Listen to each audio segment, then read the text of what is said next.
Mayong adlaw. Nangyapon ko karon sa kuan.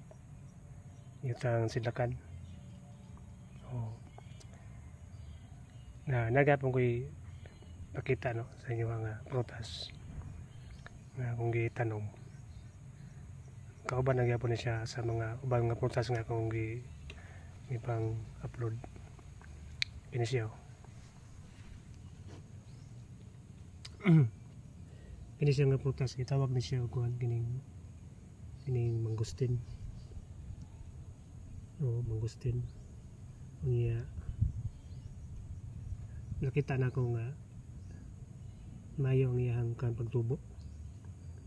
Himsog siya. Kung gyapon ni siya kanang grafted gyapon ni siya nga prutas. Pero pagpalit na ko ani dili pa ingon ani nga kadakon. Kini mga bag-o naman ni mga dahon niya. Ini mga bago niya dahon. Niya makaraan mo ni. Na. Niya midako na gid siya kay niyang lawas ni medyo nitambok na. So masinday nga kuan nga mabuhi kani nga prutas. Mas makatilaw po ta sa atong hanguan ba atong gitanom. Dali naman pong tuig pod.